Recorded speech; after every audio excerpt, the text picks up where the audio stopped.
Hey everyone, welcome to Slamfire Radio, episode 575 for October 2nd, 2024. I'm one of your hosts, Kelly. I am Pistolless Peasant Tony of Calgary. And I'm the well-pistoled non-peasant, Adriel. Okay, so how are you a pistolless peasant from Calgary, Tony? That's the slur that we use for people who got their restricted after and don't have any pistols. You don't have a pistol. No. This is the best thing I can show you. This is my pistol. I thought you had gotten a pistol. No, that doesn't count, He Tony. just borrows them. Yeah, you borrow them Yeah. so that you can participate in pistol activities. So have lots of friends who have lots of pistols. So make friends often. Make friends. Always living in the fear though. Just like, I'm gonna crack a frame. I'm gonna crack a frame. You're not going to crack a frame. It's hard to crack a frame. You never know. So, and if it happens, it happens. It's, part of the gamble people have when they loan out their firearms. Oh. Mm-hmm. Right? I don't have a friend who have a P320. You're not missing much. No. No. But there's no frame for you to crack. Well, there's a chassis for you to Yeah. crack. And, yeah. Okay. Always Well, something to blow up. Wreck. Don't worry. You can wreck a P320. Mhm. But it's hard. It's hard to wreck a gun. It is. So. Yeah, I agree. It is kind of hard to wreck a gun. Like if you look at milsurp rifles and the crap that people put them through, and they still work just fine. Yeah. You can put a gun through a lot of Now abuse. you could blemish it, but guns are meant to be shot, and if people have issues with people blemishing their guns, they shouldn't be loaning them out. That's all. And really, they're tools. Yeah. Like the job of a gun's not just to sit there and look all sparkly. The job of the gun is to shoot bullets. Correct. If they want to sit there and look all sparkly, then they'll sit in the safe, which we have plenty of those doing right now. We need to get out there and just shoot them. Right? Well, I just buy something for it to sit in a safe.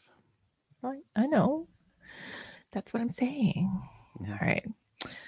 Okay. Why don't we get into the show and talk about what we did in guns this week while I take my computer and throw it at something because it's not acting nice right now. You need a desktop computer. That's what you need. Desktop. Jesus Christ. I'm in this century, Tony. Are you? No, I went back to the previous century. I never came back. No. I'm desktop back, Kelly. Yeah, I This think computer, my one upstairs. Mike's saying it's easy. Just use pistol powder in a rifle. Ruined. Yeah, that'll work. It's hard, and when I said it's hard to ruin a pistol, it's not hard to ruin it if you put if you chamber a different caliber in there and Or Take a run shot. rifle powder in it. or run rifle No, that powder doesn't in do it. anything. So, it ignite even. It wouldn't run Alright. properly. That's not going to do anything. Mike, you're around. Tony, are you willing to lend him some of your pistols? He may use some pistol powder, in the cartridge, but not new Okay. pistol. So why don't we get into what we've done in guns this week? Okay, Adriel, why don't you start us off? Because I know that you've done some stuff, right? I did some stuff, yeah. Cool. That's this little match, this team match up north. Yeah, it was good. Driving out there, we blew a tire. Oh, really? But I was with Not two again. I guys. thought you did it last. No, it wasn't you, but someone did it No, last year too. Someone else did it last year, yeah. This year, it was our turn. My trailer has these tiny little tires, and they didn't appreciate going 120 kilometers an hour and carrying way more than they're rated for, which I didn't look at because they were new tires when I bought the trailer 2 years ago or whatever. I didn't look at the weight rating on it, but I looked when I replaced them. I'm like, holy crap, I'm carrying way more than these things are rated for.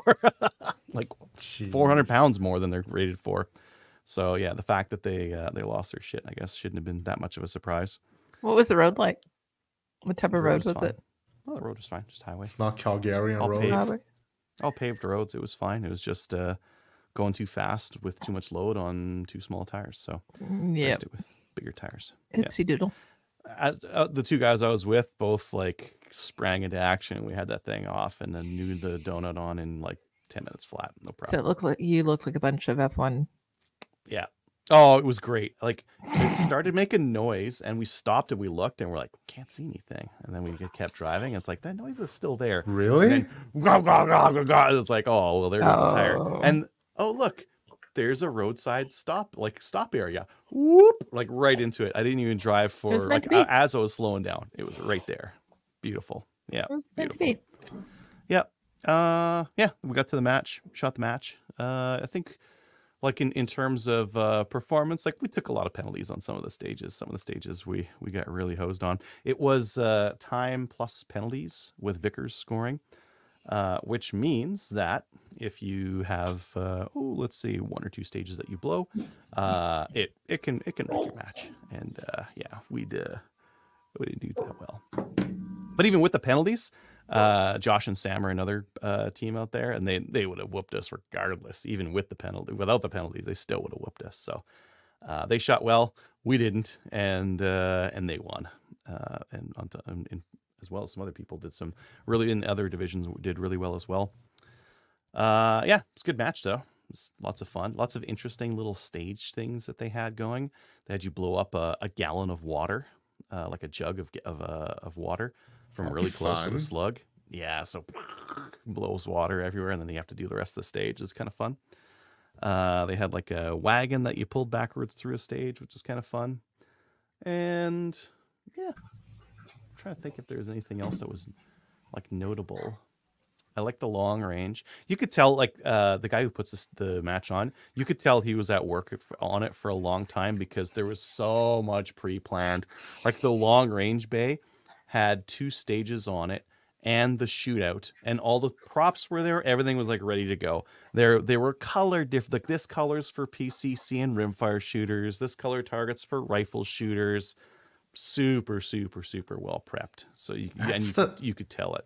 That's the craziest thing, though. One of the biggest 3-gun match in Alberta and probably Canada is like in the middle of freaking nowhere. Yeah, that's how I would describe Peace River. Yeah, in the middle of nowhere. Yeah. Yeah. Well, I think like with that group, like they got started doing 3-gun really early, and have just been doing it for a really, really long time. So I think that's why like they have a pretty good core of people. They've got a good core of people in that area, and then we have like quite a big contingent of people coming up from Edmonton that make the drive up. So I think we had like 20 people from Edmonton. So that's like quite a few teams coming up that made their way up for the match. So yeah, that's that good. Worth the drive, right? How many hours again? 5? 5-hour drive. Yeah, Wow. that's not that bad. I mean, it's not that long. bad. It's long. It's long, but if you get a couple of guys to split gas money with, it's not that bad. Because like we split gas costs. Trailer, it's free. You know, there's no cost there. We know there's no hotel cost. So it was basically like $70 each in gas. You blew a tire. There's a cost right there. I blew a tire. Yeah, I blew a bad tire that shouldn't have been on that trailer to begin with. So did you upgrade to higher load ratings now? Yep, most definitely did. Here's the craziest thing though. When I was moving with my friend from Toronto to Thunder Bay, I checked, and after I came back home, I checked my car too. Well, our cars are both sedans. The total rating for all the human being on board and your cargo is 380 kilograms. So that's your carrying capacity, your cargo like capacity. your entire vehicle. Myself is taking up a third of that. It's like crazy. So it's like, what? You can sit 3 Americans in this car. You can't have any cargo. So there's 5 freaking seats. It's crazy. That's why you need, some vehicles that can carry more. Some are more like community vehicles. Anyways, so yeah, I think that's a way to do a match like that, is to take a trailer out. It's cheaper. Yeah. I think what's his name, Dave from the 3-Gun show, he was talking about his costs to go to matches, and his biggest one, hotels, and mostly hotels and gas. Like you think about your cost of the match itself, that's not the most expensive thing. Your ammo's more expensive, your hotel's more expensive, your flight's more expensive if you choose to fly, or gas if you're hauling like a big heavy trailer. So, and that's just with one person though. So if you go multiple people and you split gas, then all of a sudden the gas and trailer and even hotel, all that right? kind of stuff. Yeah. Then it becomes very reasonable. And They had good prizes too. They always have good prizes, but this year they had really good prizes. They had pretty much everyone gets like a branded T-shirt or sweater, like a hoodie, for branded for the match, which is kind of neat. They had booze, they had a couple of guns, they had lots of stuff there on the prize table, which is again very cool. Let's see. Oh yeah, we got second in our division. Overall, not even close. It was very different. Like last year, we had like a really huge gap between us and the next group, but this year we made some mistakes. Mistakes were made. Ravens running good. What's that? Ravens running good. I can't blame anything on my guns. My guns all ran fine. My shotgun ran fine. It gave me one hold up on a slug, which it does that sometimes. If the first round is a slug, sometimes it just won't do a full extraction. Yeah. But they're like low recoil slugs, and I can't be bothered to buy like anything else. So be it. But the pistol never gave me a hang up. Rifle never gave me a hang up. I saw someone else's Raven break the side charger handle off. Really? Yeah. Is it the same problem as yours? Did you walk over saying? No, it wasn't. I looked. It just broke off. So what I did, I have 2 charging handles on my Raven, right? You gave him one. And I loaned it to him for the match. I said, well, we'll get you going like right now. Here, just screw this on there. There you go. And yeah, he was up and running immediately. So glad I had it. Even if it didn't help me, it helped him. So I guess in the end, there's still a design problem with the side charger. It's not sturdy enough. I think so. Yeah. But you could always just put a screw through it and a little bit of fuel hose and man, I spent $2,000 on a gun and I have to hose clamp it together. Mine feels better though. My charging handle feels better. It's soft. It is better. Yeah, it's softer. It's grippier. It's better in every way. Except for it looks kind of silly if you look too hard at it. But so does the rest of my rifle. We had a long range stage on day 2, and I just murdered it. It was fast. It was great. Yeah. Cool. Buy a Sterling Art Mark III? No. I'm still waiting for the PSA. I'm still waiting. I might get my hands on a WK-180 Gen 3 at some point, and maybe the Mark III, maybe the R18 Mark III. Maybe I'll get my hands on one of those. So I'd like to do some reviews on those coming forward. That would be nice. And then maybe some other stuff. Who knows?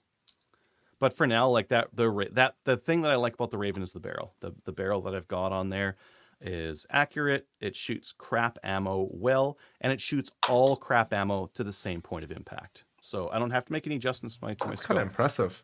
Oh, my XM193 green tip reloads. I had some steel case Barnaul.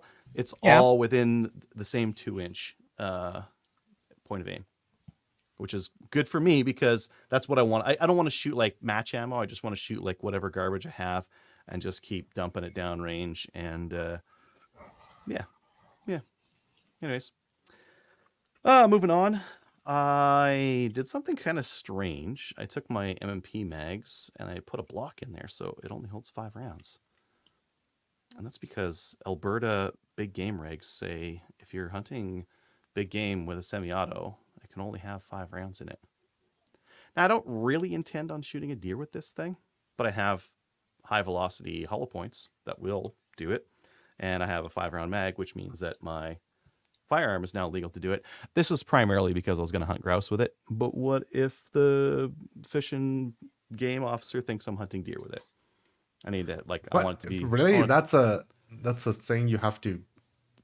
You have to prove that you're not hunting deer. I have a deer tag, Tony. I have a deer tag. Right. Deer season in the area I'm going. I have a firearm that could be used for harvesting deer legally. That's like saying I'm target shooting with my 50 effing BMG. I have a deer tag just because I'm a hunter too. Well, funny you say that, because in some of the maritime provinces, you have to have a hunting license. Correct. Shooting, even target shooting, out in the middle of the bush. Yep. Now in Alberta, welcome to so Alberta. much. I'm not moving anywhere else except the States. Jesus Christ. Yeah, but what if I saw a deer? What if I saw a really big deer and it was Well, really yeah, close? that's fair, but I'm saying like even if I don't have the intent, I have to prove to the conservation officer that that's crazy. That's I don't like, think I don't think so, but this is a weird situation. Like to be out hunting with a centerfire rifle and hunting grouse with it, like that's a weird thing to do. If you're using a 22, okay. I could be hunting rabbits with my 223 pump action, Sure. but you can't hunt deer with your 223 pump action, right? What if you've got a 300 Win Mag out and you're I'm hunting for grouse with my 300 Win Mag. Well, yeah, but Is it's the a fi- 9mm. It's explainable.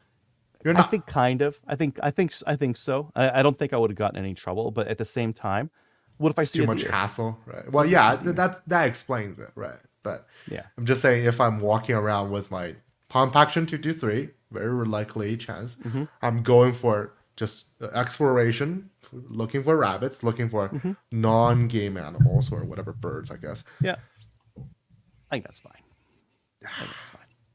Just an allow odd us to hunt situation. with 223. Everything will be fine. And 22 LR. Just everything. Like deer, though, oof. Pellet guns. No, maybe that's silly. Anyways, yeah, so I blocked it. So I guess it gives me some more options, right? More options there. Why am I taking my FPC? Well, I was thinking about going motorbike hunting this weekend. And I need stuff that'll fit in the It's nice and side packable. bags or like strapped to the back or something like that. And the FPC is folding, so it's a better choice than should even work. my Yeah. my 300 blackout, because my 300 blackout's still like long compared to the FPC when it's folded, right? Folding guns just like cut the length so much. So, But you can take the pins, separate it. oh, but my 300 blackout is the SBI. SBI. So if you remove the pins, the lower comes off, but the back buffer tube there stays on. So you still end up with the whole length. Okay. can't lose So it's the not. Okay. So Can't the take cut it apart isn't 45 degrees. It's No. literally 90 degrees. And Yeah. So that wouldn't make it work, but the FPC will. So maybe I'll use the FPC for grouse, maybe for deer, probably for nothing. for nothing, really? You're the hunting gear guy. You're not the fail at hunting gear guy. It's called hunting. It's not going to the grocery store and capturing something, Yeah. bagging some game. I put another sling attachment point on that FPC, and now Did you? I don't mind the other one. So the other one was kind of in a silly spot, I thought. But once you actually have a sling on it, it actually kind of makes sense. As long as you sling it just on your back. If it's on your shoulder, it's fine. It's just it has no option to sling across your front that makes any sense whatsoever. Okay. But on your back is fine. Wait, I have photos. I can show you guys. Because that lower point that it has, that one maybe. Let's see, present this one over here. Yeah, so I put one up near the top there, and it goes around, and then it connects kind of at the top of the bottom of the stock there, which is fine. It's actually comfortable. Yeah, What there kind you of can see crazy it muzzle connecting at brake the did you bottom. put on that thing? I pulled it Jeez. off. I pulled it off because The I high know point. on the high point it will not take it.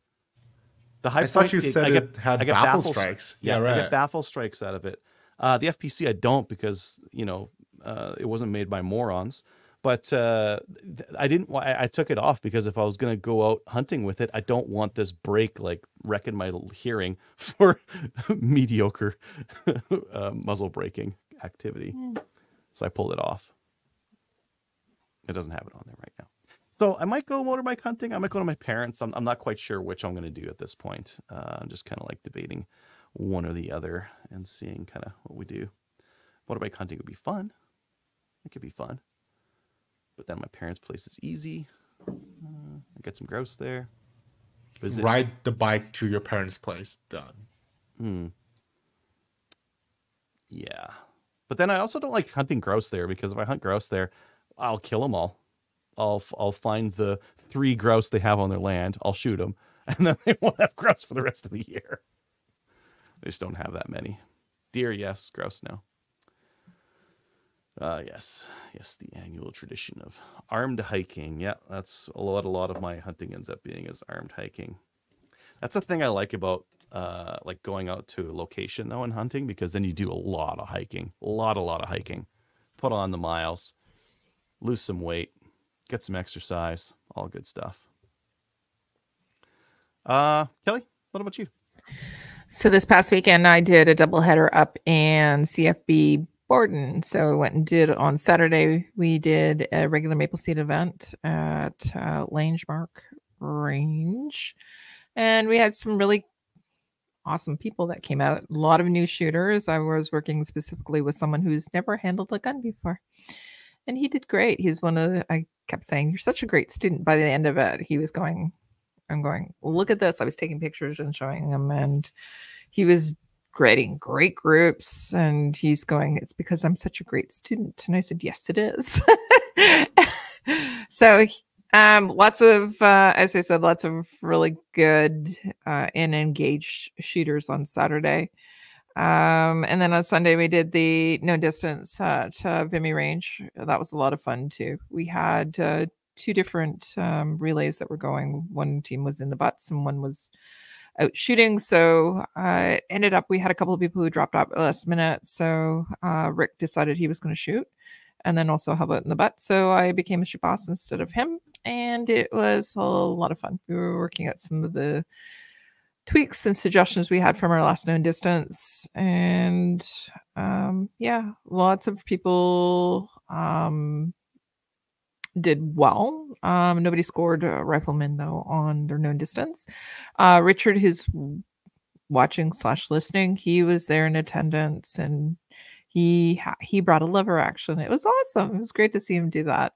Had some great photos from in the butts as well. And then we had some videos, so we posted those on all the social media. Love going to CFB Borden. It's a lot of fun.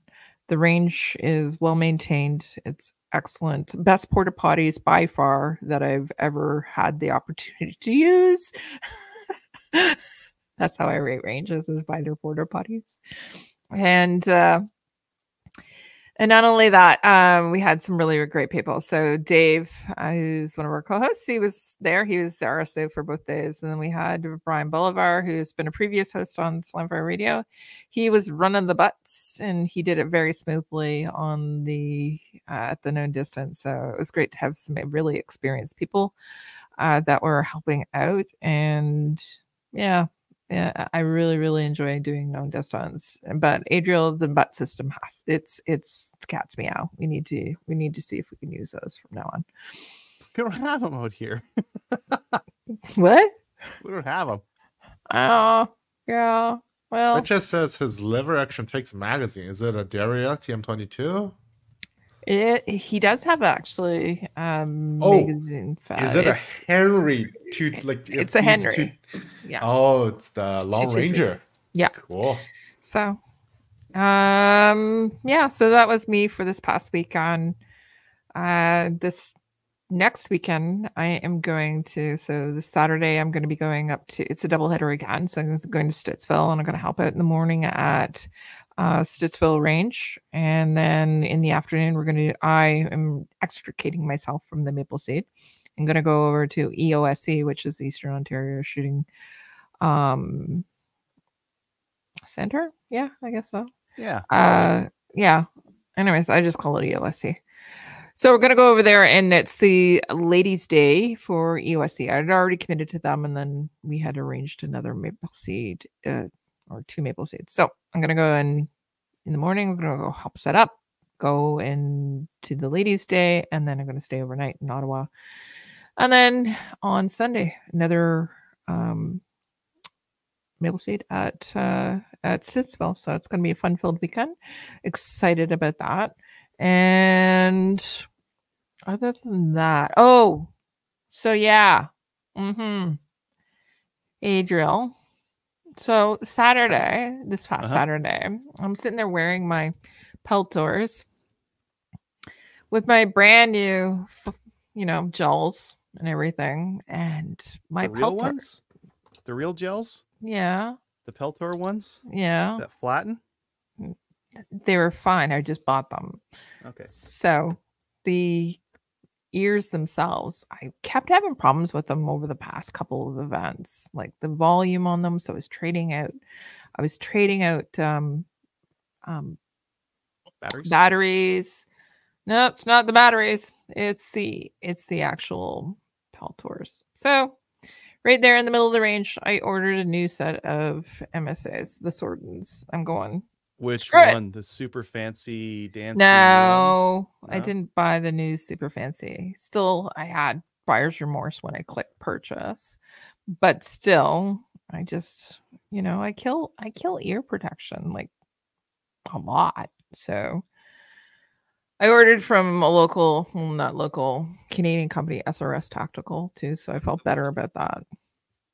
But I did end up buying a new pair of ears because my Peltors, they are now just over the ear, non-electronic. Yeah. So yeah, I did. I did it. I clicked the purchase button. So they're supposed to be here by this tomorrow. How much were they? Okay, so I got the replacement gel pads for the ears, and then I got so it was $400, and that's with shipping and everything, including the the gel cups. Yeah, that's up there. Yeah. Like those new ones are like what, $700 or something? Yeah, like I'm not spending that. Dave's going. Wow. Dave's going. Why don't you buy those and just tell me how Did you they get are? Did you get the Pro X? Yeah, Supreme? Yep. Supreme Pro X? Yep. Yeah.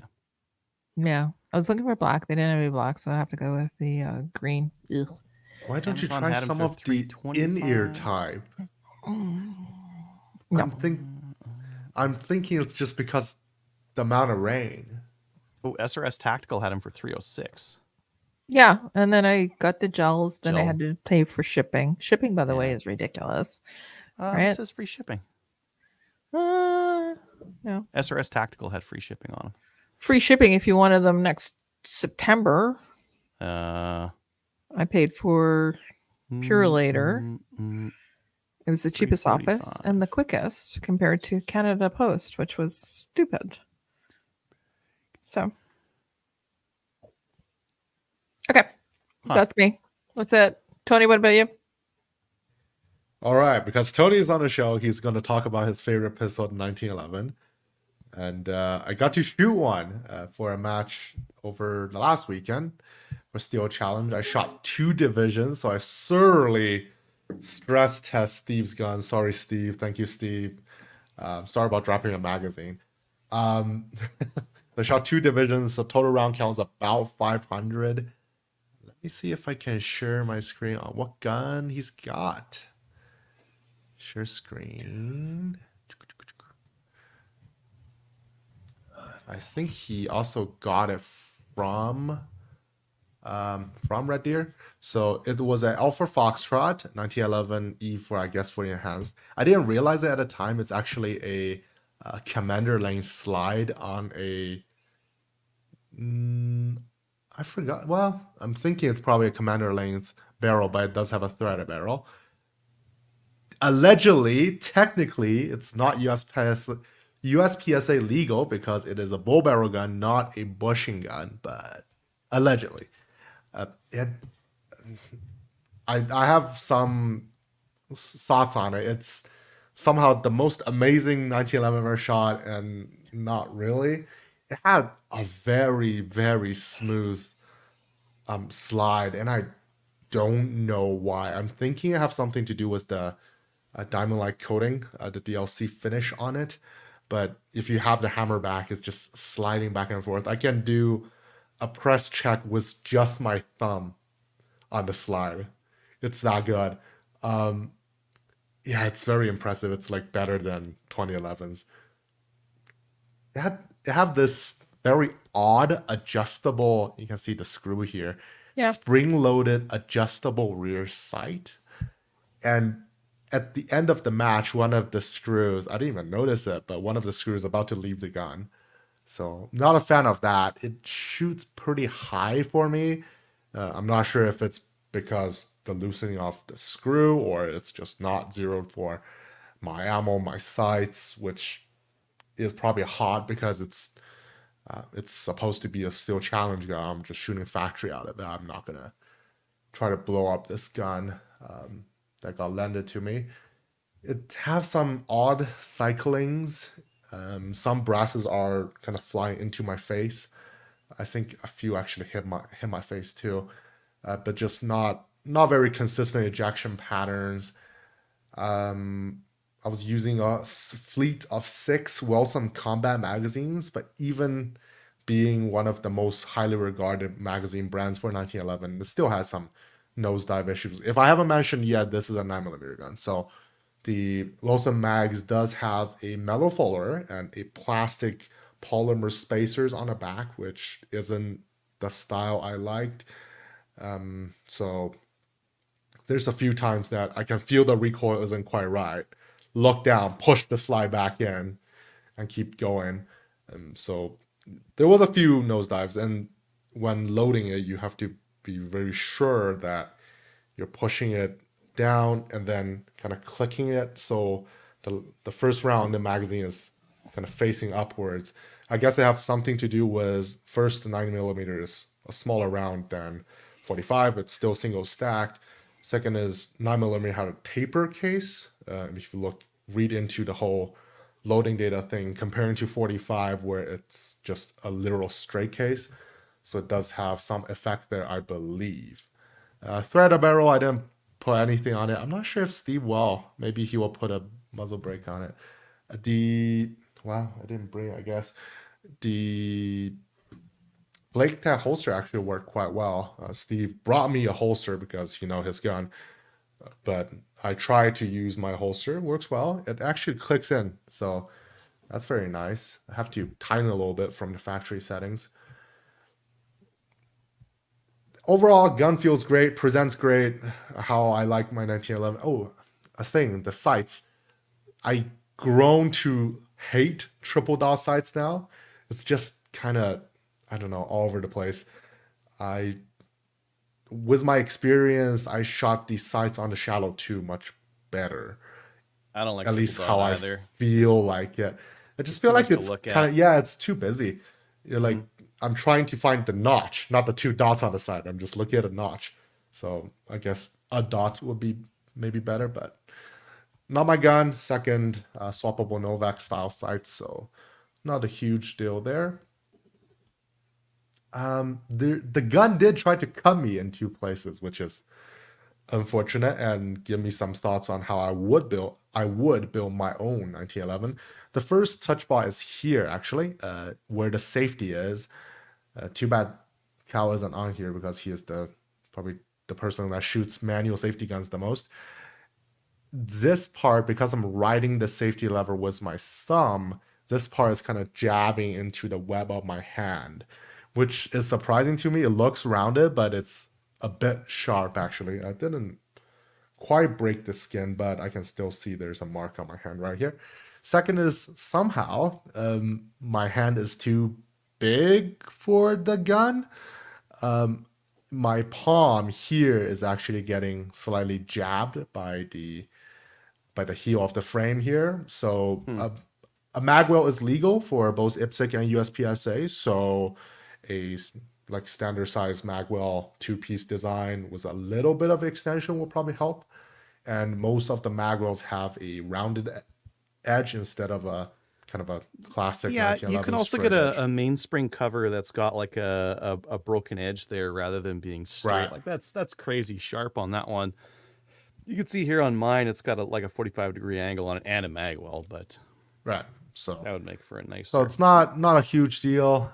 Slightly concerned that my Steel Challenge scores hasn't been posted yet, but after they're posted, I'm still missing 4 guns: revolvers, optics, and irons. I'll flash that out in probably one go, and then an open gun. I'm just gonna shoot whatever, probably the APX again, and a rimfire iron pistol. So we have another Steel Challenge coming up end of October. I'll probably do the open gun and the rimfire irons gun. I'll probably do a weekday match for the revolvers, so I don't have to shoot too many rounds of 38 special. It gets expensive, and I'm probably not that good at it.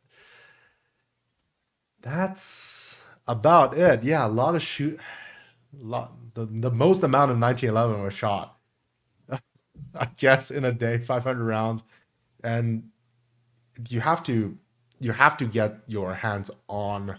I guess this is why you dry fire, right? You have to get your hands on the gun to kind of help train yourself where your hands are supposed to land, what are the touch points you want to improve. Now my draw on my right hand, I know pretty much where my hands are supposed to be. My thumb is on the safety, disengaging and resting on it. My left hand is still like, sometimes I'm trying to go for the takedown lever, which is okay, but for this sport, I'm not doing a reload on the clock. But I guess it's probably not the best idea in the long term.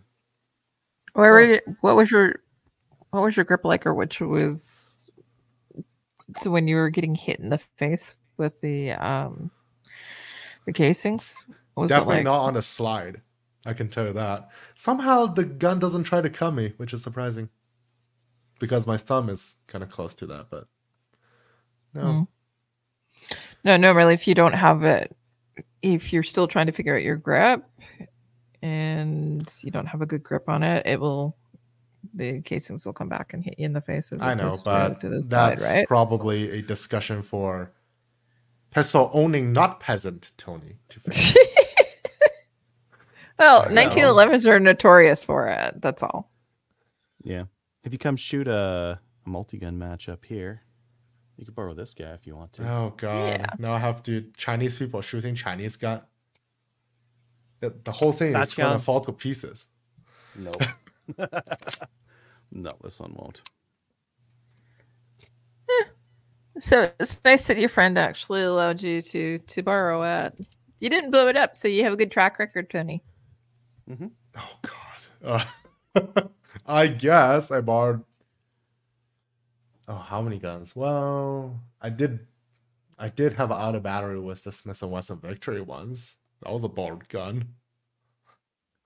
So that was the closest to blowing up. How'd you have it out of battery? I was on the clock, and then pew, my face is filled with smoke and powder now. Okay. Might be a case fail. I don't know if the case failed first or the gun failed first. I'm thinking the gun, because it was the second or the third shot off the string. It's also close to the end of the day, so it might just be too dirty.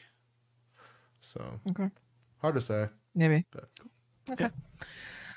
Let's get into upcoming events. Adriel, do you want to tell us about 3-gun matches that are happening?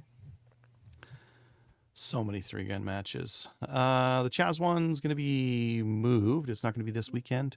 So some other date, because they had to do some work on the range. Sherwood Park has one on October 19th. Sherwood Park has one on on November 2nd, and then Chaz has one on November 9th. Okay. Mike is saying I need a Carbot high voltage 1911. Cabot. Oh, what's high voltage about it? It's 220 their, volts. Okay. Really nice looking ones. Let's see. Oh, Damascus 1911. Well, this looks a little bit too fancy for my blood. But if you were just buy one gun, talk about a safe queen. There's a safe queen right there. Yeah. Oh wow. Yeah, Tony, you're not allowed to touch that one. No. Yep. No. Look at the fiber optic rod. It's just a chunk of brass. That's gonna fall out immediately. This thing's not meant to shoot. This is just meant to look at. Huh. Yeah. Off. Look at that. What? That's not off. That's slide locked. Okay, whatever. Well, yeah, off as in you're not firing, right? Now you're killing, now you ain't. No. High voltage. Oh, what? Okay. It's a limited run of 2? I don't know. It says serial number 1 and 2, right? So. Oh yeah. Wow. Limited offering of 2 pistols. Sorry, they're all gone. Email me when they're back in stock. Those are the Damascus ones. I don't know why they still have them on the front there. That's like saying, "Hey Tony, go shoot a IPSC match with a Singer 1911." It's like $250,000 each. Oh, they have some other ones, but they're around $5,000. It's a buy once, cry once pistol. Wow. I think I'd cry once. I think I'd cry every time I took it out. 5,000. Maybe every time I scratched it. Aren't gonna shoot it anyway. Put an idiot scratch on it. Oh, sorry. 5,000 was the start. They also have $8,000 ones. Wow. Okay. They have really nice a lefty Springfield. one. All right. The National Standard Southpaw. It's for lefties. Like fully mirrored? I don't know.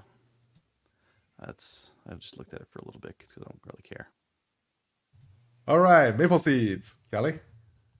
Maple Seeds. So we do have a couple of events that still have spots available. We just posted them on social media also. So go October 5th. So it's this weekend. There is a couple of spots on Saturday. And then also October 6th, there's a couple of spots on the line at Stittsville. Stittsville is Ottawa. So you can go to our website and register through there. We do have one more event that's not sold out. Huronia Handgun Club in Penetanguishene. It's going to be November 17th. If we don't sell anymore within the club internally, we're going to be releasing it soon to the public. So it will be the last one, I think, in Ontario that we'll have it out to the public. We are looking to fill our calendar for next year. So if you do have any clubs actually across the country who are interested in having events, send an email to info@mapleseedrifleman.com. We'll send it over to all of our coordinators across the country for the different sites or the different regions, the different provinces, and they'll talk to you about doing some events. Yeah, but I do know that the Ontario gang, we're going to be talking this week. And we're going to start looking at planning our next calendar year. We already have clubs that are booking it. So if you're interested, particularly in Ontario, just let us know. Winter Seed is not happening?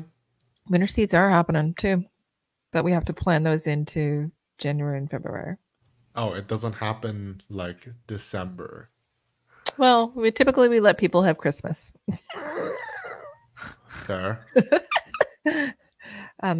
So December has historically been the one month that we don't usually do things in because people are busy, whether it's preparing for Christmas or I also have things like, for example, calendar signings Right. Yeah. And then there's Alberta who doesn't want to do anything when, it hurts to breathe. If you give us a patch for extreme Winter Seed, I consider it. We have one. We do. It has to be below 0. And we have a Winter Seed one. We have a special blue patch. It's cold. Well, yeah, but in Alberta, you got to go for extreme because it's going to be -20 or something. Well, yeah. I'm thinking -20. Like literally, your rimfire guns won't shoot. Yeah. No, they will. Yeah. I've been there, done that. I've done a -25 Maple Seed. I know. For us, winter guns don't shoot. We have to cook the ammo in the clubhouse before we take them out. Shoot them real quick. Go back. Okay. You have to make sure there's no oil in the firing pin and that kind of thing. Yeah, exactly. That was fine. It was only the ammo. So, as I said, if anybody is interested in having an event at your club, send us an email at info@mapleseedrifleman.com. If you've already had events, we'll be reaching out to you. These are for new clubs, just saying. That's about it for Project Maple Seed. Do we have anything? So the BTSA, Tony, you want to talk about that? Yep. So we have a weekend match, the Halloween match, USPSA, coming up this Saturday.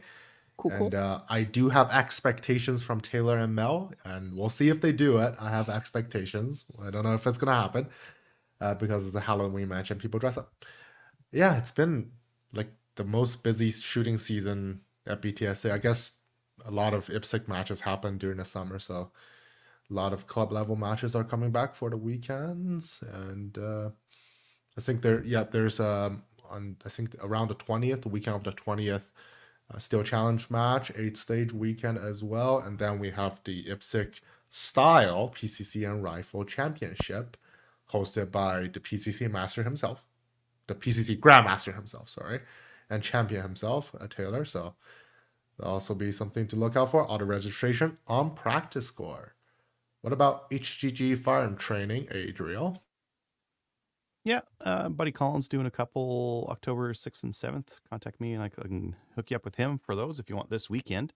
That'll be a Sunday PAL course and a Monday evening RPAL. October 12th, we'll be doing one at Sherwood Park. That one's selling well. November 23rd and 24th at Sherwood Park as well. 23rd will be a PAL. 24th will be an RPAL. December 7th and 8th. That'll be also with Colin and me. That'll be in Devon. And December 15th, I have very restricted at Sherwood Park. As per request, someone's turning 18 2 days before then. So I'm doing an RPAL for them. And everyone else. Oh, really? Oh, cool. Yeah. It's a good time to get one into December. Yeah. Right before Christmas. Yeah. Happy birthday. Okay. Apparently Mike says that Southern Alberta doesn't count. It's warm there. Usually, yep. Usually? For? Mhm. Yeah. Okay. December or winter seed? Or what are we talking about here? I'm thinking winter seed, right? I'm busy. I got I'm done my season. I'm done. You're done your season? Okay. All right. Yeah. All right. Let's talk about the news. Early reports on crypto indicates meg function issues. Yeah, this was from Reddit. So this was a kind of like a user report on it on Reddit. And let's see. And yeah, this guy was reporting some. I like to use Reddit because it's just people who are reporting how things are going for them. So when they give you, especially when people give you like really specific information like this, I really like it because it usually means it's accurate and it's giving you a data point, right? Your crypto might run fine. You might not run to any of these issues. This person did. They ran into some issues that they believe. So they had some failure to feeds. Bolt filter remain open after empty mags, failure to extract rounds. He says most of it he thinks was the magazine's fault. Okay. Which is, again, good information. Comes with 6 of them. Maybe there's some issues in there. I doubt that the round extraction, like that one can't. Oh no, extract the round from the magazine. Oh, well, that so makes more failure sense. to pick up a round from the magazine. Yeah. And then he was talking about like the takedown pins being tight. I mean, anyone who has an AR, like, yeah, the takedown pins can be really tight from factory. Yeah, that's absolutely something. Handguard feels sharp around the edges. Yeah, that's from, price point based machining. We'll say. Yeah. You can always change a handguard because it's an AR handguard. Put on whatever you want, right? Rifle feels overgassed. That again is also something you can solve. Put an adjustable gas block on there for an AR-15 one, or change the barrel and gas block. Anodizing is different shades of black. So I'm not apologizing for this rifle because I actually don't think people should buy this rifle until they have an FRT. But right, that's something my AR-15s suffered from. Different anodizing, really? For sure. Oh yeah, Aero Precision was different from these guys, all over here. Yes, because that's not the same factory, but from the same factory, same gun, really? With some, yeah. That it's a market that's not a market quality. Market quality, the anodizing should be the same, but doesn't affect the function. That's fair. Yeah. Oh, sorry. I was checking Armalytics to see if there was an FRT entry for it. There's not. It's the sum with something else. Anyways, yeah, that's one data point I just wanted to share there. Yeah. I'm I was reading through as you were going on. So, well, yellow brick timing issue. Yep. So this is a thing that Steel Challenge National, which is hosted in BTSA for the most part, they're realizing some issue was the yellow brick. Adriel just disappeared. So first, the yellow brick is out of production now. Okay. The second is there's something to do with the yellow brick that the timer doesn't actually start until the beep is complete, and I believe the beep is 0.2 of a second. or is it 200ths of a second? I think it's a point, like 20. Beep. There you go. Yeah, so so it's hard to, but they're testing against the newest, newest timer, which is generally the AMG Commander. Yep. And the AMG Commander on their FAQ page says very clearly the timer starts right as you press, as in the beep starts, the timer starts ticking, which is probably more correct. So they're just trying to correct the timing issues, because you always have a 20th of a second discrepancy between the yellow brick and the AMG timers. World Shoot uses the AMG timers. BTSA now has moved everyone, at least from a steel perspective, to AMG timers. Because we're hosting the entirety of the Canadian national records for Steel Challenge, they have to correct some of them to make the time comparable. For IPSC, it's probably not as big of a deal, because classification stages are pretty damn rare. But for USPSA and Steel Challenge related stuff, you are comparing yourself against the world based on a time, and now depends on how you're doing it. You might be getting a 20th of a second advantage or lost. Well, you say IPSC classifications are rare. The last time, and this is a long time ago, I looked into Alberta IPSC matches. A lot of them were classifiers. Do you have your IPSC? Do you have your current membership? Yep. Take a look on the calendar and tell me how many you see. Because last time I looked, most of them had classifiers in them. Really? I need to check probably off air, but Most of them should. But I believe there's only one suitcase in southern Alberta for IPSC that's traveling along. So, are you talking about like a suitcase like Crony? No, like all the bricks, all the tablets are just in one suitcase. At least that's what I've known. So everywhere they go, it's the same timers. So I guess it's not as big of a deal. Yeah, I would have thought that they would use different ones, but maybe they make do with all using the same ones. I'm not sure. It's always, well, at least from what I know, is always this big Pelican case that get dragged around everywhere. So I've got the next one. Gunker. Never heard of them. Guncer. Ceramic gun oil, GunX special gun oil, and universal oil. There's a recall. Stop using it. Contact North Silva. That's all. Health Canada has. They didn't say what's in it.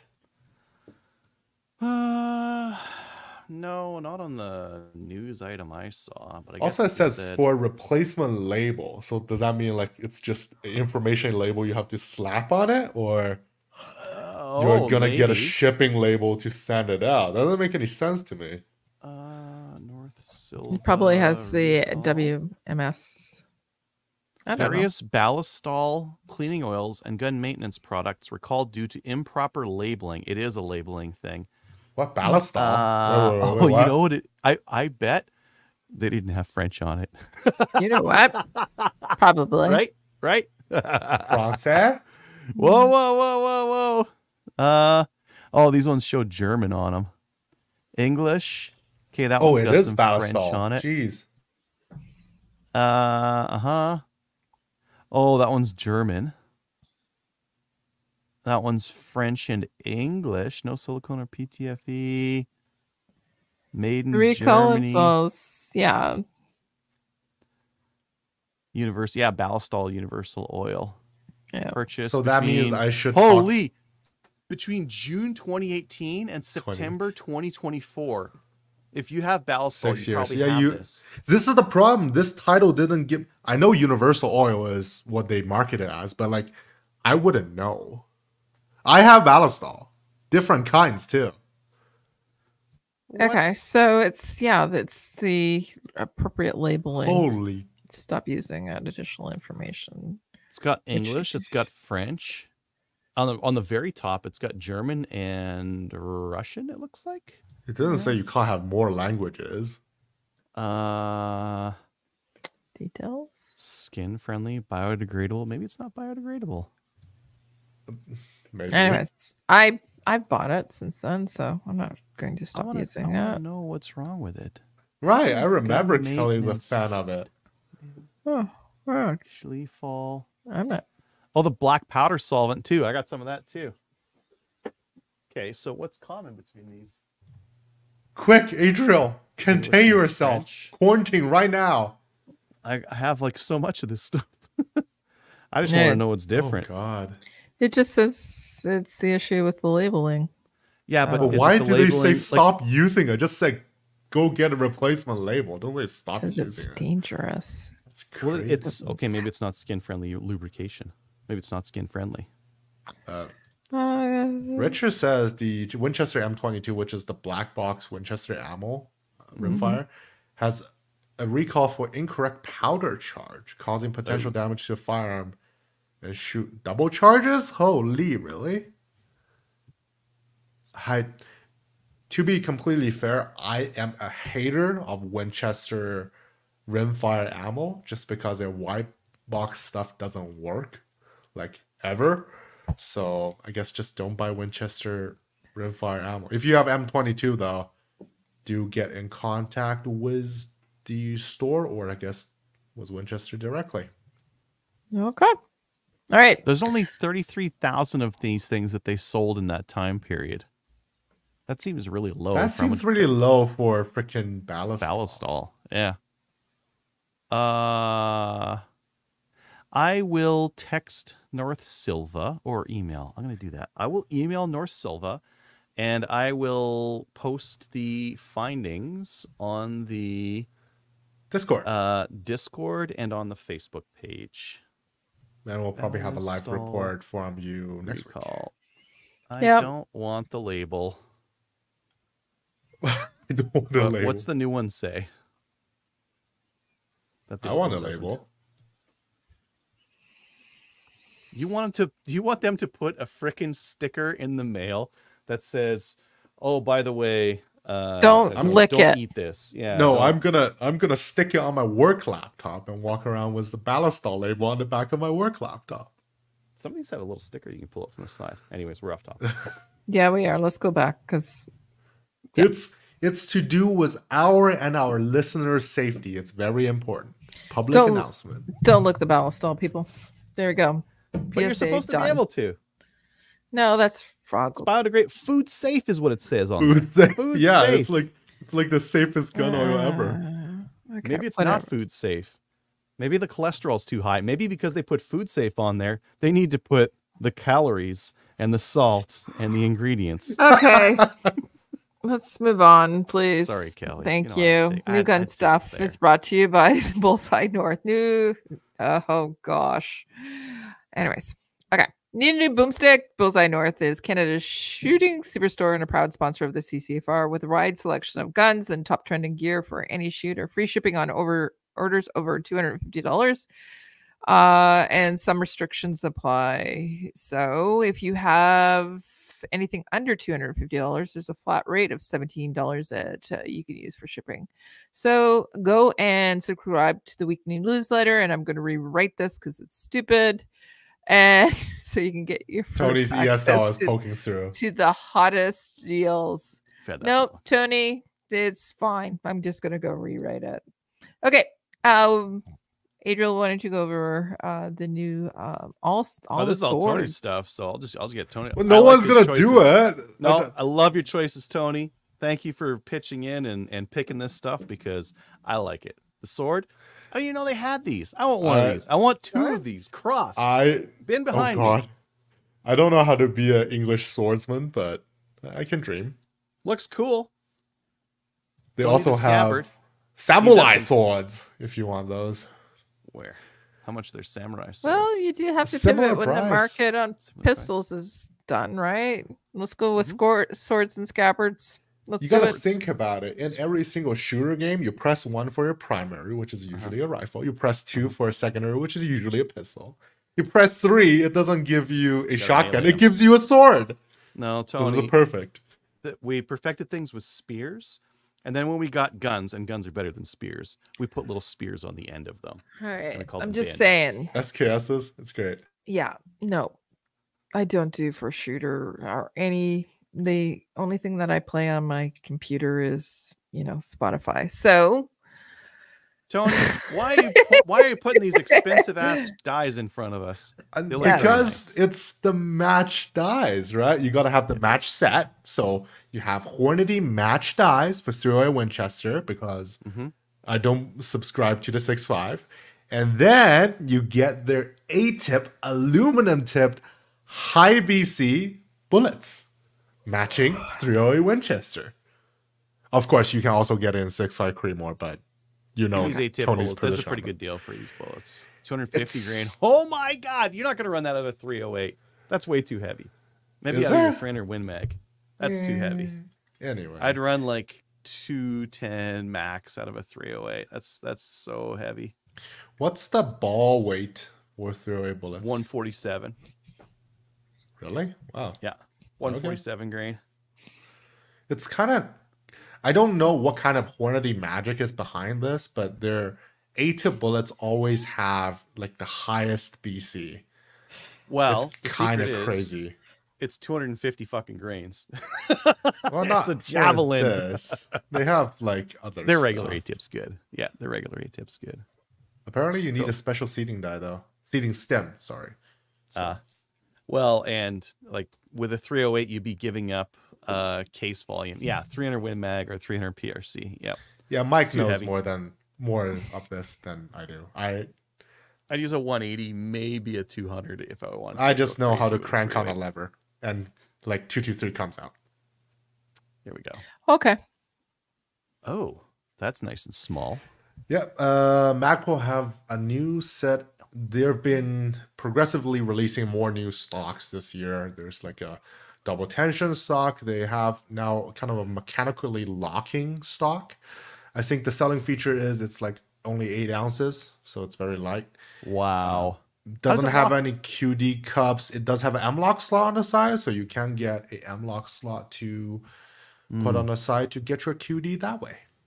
Cool. Mm-hmm. I like it. Yeah. Okay. Trigger release slider mechanism. Low profile, double duty, one-handed length of pull, and a lock on the bottom. Oh. I So- don't know how solidly it will lock onto the It should. what do you call that? Onto the Buffer stock tube. itself. Yeah, buffer the tube. buffer tube. Yeah. I love the Magpul SL stock for that reason. It's even tighter than a CTR, and I love it for that. Oh, Richard Lee is saying they're cheap Federal American 9mm Eagle at is, yeah, Cabela's? 9mm at Yep. Cabela's, and he is at the Niagara store, I guess. Cool.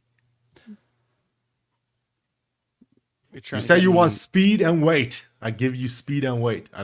I think this is expensive though. Slit number 5. Yeah, but you don't need that many shots. Like this is a pheasant specialty Yeah. load, It's yeah. as indicated by the picture of the pheasant on there. But number 5, yeah, really. I don't know really how to good. identify birds. I have already forgot all my hunter at.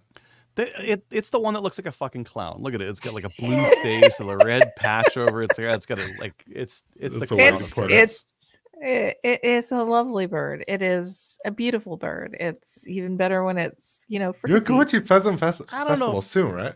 Yeah, I don't know if it's beautiful, Kelly. It's weird looking. They're the weirdest looking birds. for Okay, they're sure, weird they're not- looking. They're Yeah. Listen, it's better This would than be like shotgunning parrots out of a tree or something, right? that is.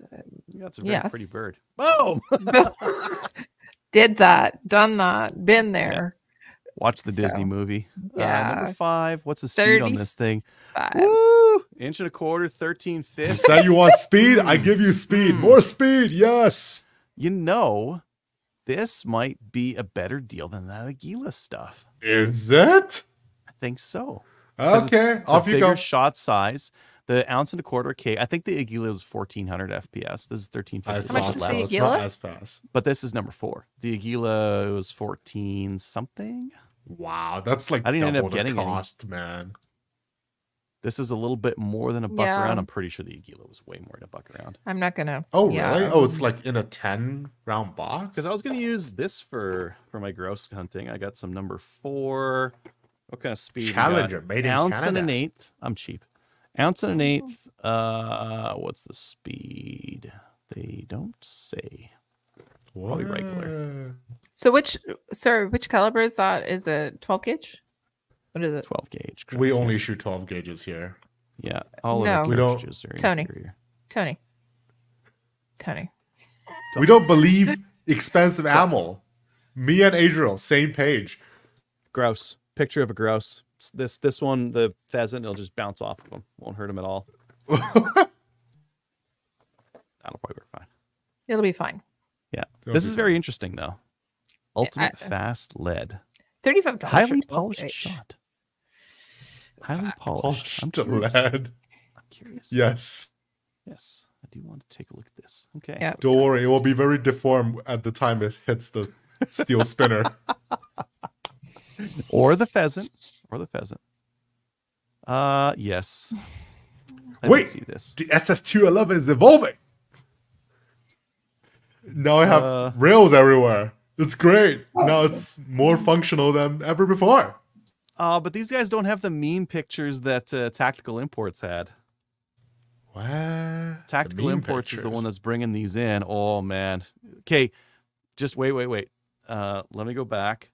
Okay, we'll take a look at the pictures that G4C has. Okay, great. Oh, it's very. Oh, it's sitting next to a tree. Oh, it's yeah, it's black, but it's still kind of classy, right? Oh, like with the flashlight and stuff. I saw that picture. It had a couple of things on there. Yeah. There's the S Tacticals, what they're calling it. Same price. This is the one right Freaking here. Laser guide. Yeah, laser. Laser designator, red dot, offset, 45 degree offset irons. irons. Mm-hmm. That's good. Yeah, they meme the hell out of this thing. Look, There's your touch pressure pad. Uh-huh. Yep. Your Your helmet. left-hander? No, righty. You'd have your left hand up there. Really? Your fingers would wrap around, right? That's kind of weird. Your left hand is up here, so you'd use your fingers on the top to hit it. I would only use my thumb. But that's just me. There's the picture against a tree. I guess G4C didn't want to use the tactical photos. Oh, here's it with a red dot and a light on the side. Not this one with the laser designator on the side. Anyways, yeah, that's Wait. Weird S Your tactical. hand is there. How do you like you're blocking the laser? The whole idea doesn't make sense. I think they were. No. Yeah. No, you're not blocking it. They set it up correctly. So here, let me. You're go back somehow there. not gonna use a high grip on this. Okay, It's gonna that's the recoil. picture that they're using, right? And Right. then just look at me for a second. You're going to that. It's going to be right here. So you're going to press. You're going to press for it. The light's on the other side. The light's right here, and the pressure pad's right here on the right-hand side. Which for your left hand, if you're right-handed, would be fine. Which is a take it to a clay match. Yep. Yes. It's Hello. great. Yeah. Uh-huh. Yeah. If you take that to a Clays match, Richard, or at least my club here, you'd get You'll be leaving. Yeah, they'll kick yes. you out. They don't want your kind. No. I don't know. Yeah. Diversity Dave has pulled off some crazy crap over the years. I guess it depends on what kind of clay club, right? That's a a proper your Clays club, so it's not it's as basically bad. I've seen people at my club use pistol grip shotguns. Yeah, but it's kind of like, why? But that one, I'd say, no, it's not going to be safe. Okay. Obviously. Okay. Yep. Yeah, so we are all done with that. And you know what? This week we didn't have a topic really that we were thinking about discussing. So did anybody come up with anything while we were reviewing some really horrible shotguns? No. For listeners, Richard says we should commission a tactical SS211 for Kelly in 28 gauge. Yeah. 410. Make it 410. 410. Well, there's no 410 anywhere, so at least I have 28 gauge now. Okay. Yeah, I guess that's it. I guess we don't have a main topic next week. Although, do we want to announce what we're doing next week? Because people may want to come on and just because of who we're having on. Trevor's coming on to talk about moose hunting next week. Cool. Week after, We're doing PRS. PRS. We should be doing PRS and just confirming it with all of the peeps that are going to be. So everybody who attended the Worlds, not everyone that attended the Worlds. We're going to have a couple of people on that attended the Worlds for and represented Canada for PRS. So tune in next week's Trevor. Everybody who would like to hear from Trevor again. Wonder what he's been doing since he left. Or to spoil the show, moose hunting. I'm just going to say. So That's apparently right. it's moose hunting. Mhm.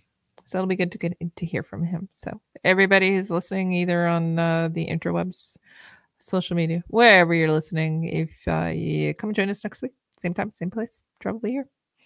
All right. I yes. just remembered, just before we go too far, the I think 3D we've already gotten there, Adriel. These We've things? gone too far. so good, so good. These 3D printed ELS things, because when you have your shotgun stuff in front, being able to pull those out, so nice. I had to get into a car, and I had this big mag, this AR mag, but I didn't have to shoot rifle on that stage. Oh well, just take that mag pouch out of the side, and now I can roll over on my side inside the vehicle. Made a huge difference on being able to fit in there. Highly recommend. If you got a 3D printer, go on to the Slamfire Radio Discord. We have a channel for it now, and that's one of the things up there that I would highly recommend you print. What filament are you printing on Wiz? What's that? What filament are you printing at Wiz? What type? Rapid PETG. And I can lay on it. It won't break. PETG is a good choice. So PETG is good a good enough. choice. Yeah. And shouldn't deform in the summer times either, which is excellent. So remember when we were at gun show? That's a gun show thing. That's a gun thing. That's a I'm gun just thing. saying, we've been talking a lot about label makers, filament, Organization important. printing, Tires. Tires. Yeah. Going to the match important. Yeah. Yeah. Anyway, okay. So, all right. I think it's a really great idea. Go and do it. At least you don't have to pay for something ridiculous, right? Oh, the factory ones are. It's $50 for a set of two receivers and 2 forks. Wow. There's a couple of small pieces of plastic. It's ridiculous. I know. I have one for my pistols. You have the QLS? The QLS is the bigger one. Yeah. That one you can get off AliExpress for uber cheap. I think I got mine for Safariland, so it wasn't uber cheap. Here. It was stupid expensive. This one was not. I bet it's very important for 3-gun. For IPSEC, I don't see a need for it. No, not for IPSC, but if you ever need to take your pistol off you gotta go take a dump or something like that. Okay, well, you can just grab this and you rip that. Your pistol stays in the holster. You can chuck it on the safe table, or you could, in 3-gun, you can put in your cart. As long as it's in the holster, it doesn't matter. Wait, does Mike have any insider information on the 21 Sharp? No, I don't think so. I think he just wants to laugh at it. Did they kill it? We were talking about it last week, remember? Right, but why are we laughing about it? I think it's a silly idea. I do too. Fair. I think it can have a future. I don't think so. Okay. Because if you're going to get a more expensive round, you're going to use like 17 HMR or something like that, right? Not this 21 odd thing. Yeah. I agree. It's like they're making it's a small, cheap round expensive. But why? But why? If you're going to do it, might as well just do 17 HMR. That's it. Or 223. 223 is cheap as well, and it's got stankin' power compared to this thing. Correct. You can't shoot an ORPS match with a 70 HMR though. You can't shoot an ORPS match with 21 Sharp. You will Maybe not be able you could. to. No, you'll not be able to, because it's completely different. It's a different cartridge. It's a different performance characteristic. You can shoot ORPS and CRPS. You can shoot ORPS in short. 17 HMR.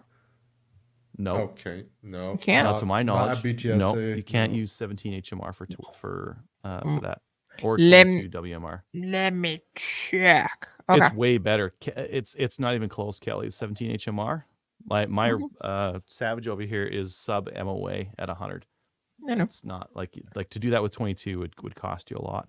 For us, the concern was from when I still shot the RPS. It was Beating up the hangers and that yeah, kind the of thing. steel. The Yeah. steel. Yeah, Mike Mike's says you confirmed couldn't. can't use it. Yeah. I believe you couldn't run 22 mags either. At least that's the And you rule at won't be able to use BTSA. 21 sharp either. It's a jacketed round.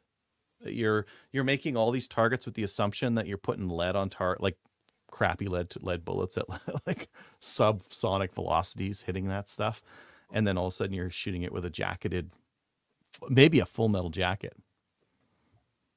They have plated bullets offerings, so yeah, they do. That wouldn't be. I just don't. Bad. I just think they'll just deny the whole thing, right?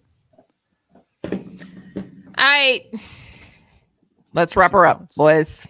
YouTube comments. All right, YouTube comments. Eddie was 2 comments. He is apparently a supporter of 21 Sharp. 21 Sharp looks interesting. I've discussed with fellow target shooters about a modernized 22 LR before. Semi-spec shows the bullet have a diameter of 0.2105 inches. I guess it might be more appealing to rimfire firearm owners who have an easy barrel change capability. Anyone thinking about getting IBI to make them a 1022 barrel in 21 Sharp? I don't think, some barrel manufacturer are probably going to do it. If I don't think Ruger is first party supporting on a first wave. So okay. Second comment, Tony, to mitigate bang your knuckle on the lever loop, do like the cowboys and wrap some cord or leather around the front of the loop. Then you will be able to reveal in shooting your lever rifle. That's the name of the Savage lever rifle, lever in reverse. No, because I drive a manual transmission car, and the thing I don't like is the empty spaces between gears. It's the same idea. You don't want that. There's like, then why drive you have a pre-travel? No, manual cars, it depends on the transmission. You may or may not have that. If you don't have it, good. If you have it, bad. So it's the same idea when you have an extra large loop, which I don't shoot with gloves even in -30s. I don't need extra space in there that's not doing anything. So don't drive a manual car with the space, and don't buy a lever action with the space. Buy them without it. Well, yeah, but Eddie is trying to convince me that I can fix it. But maybe you can mitigate it somewhat. That's it for the YouTube comments. Can I add one more thing, like completely out of order, Kelly? Absolutely. SBI emailed out. They've got their Model C71 long range receivers. Here, let me share my screen for just a second here. For under $200, they have them for 35% off. They have the really long range ones. So 20 MOA, 30 MOA, 40 MOA, 50. You want a 50 all MOA the MOA rail built into your 1022 receiver? You can. $192. And it takes the Tough 22 mags too, or the Ruger 1022 mags, whichever you want. Why are they on sale for this much? I don't know. What is going on? I like it. It's not on my wall. It's down here, maybe. I don't know. Anyways, maybe I need to build myself a 1022. Can't use 17 HMR. You know what? Mm-hmm.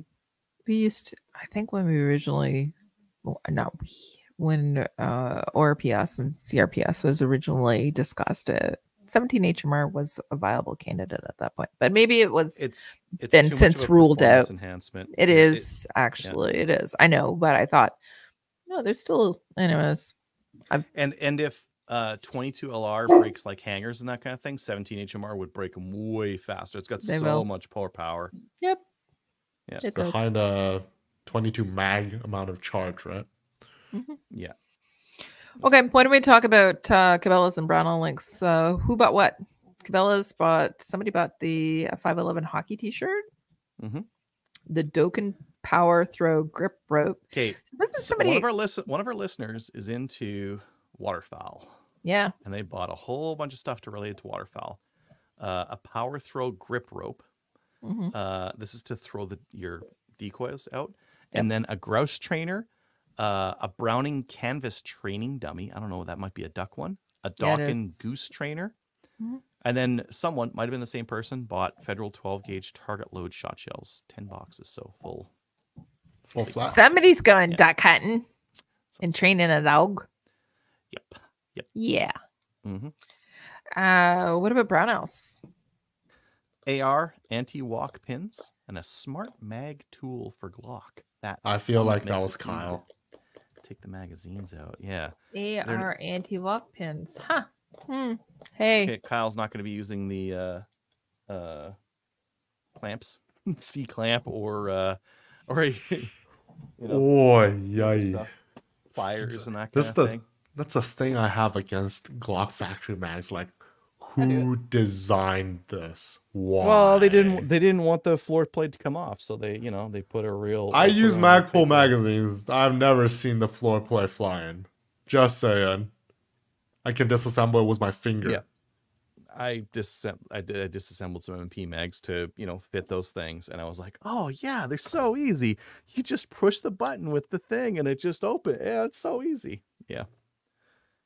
Glock apparently, yeah, it's because they were selling to militaries, that kind of thing, right? And the Yeah. fact that it's hard to take apart is not a concern that they have. They want it to be hard to take apart. I'm wondering if the P320 magazines by Magpul will be used in a military capacity. I think they could be. That's probably why they designed it. Still Maybe the some same pleb takedown. pleb tier militaries, maybe. Also, their AR mags already adopted by the military. Same takedown. And those are shooting full freaking auto. Yeah.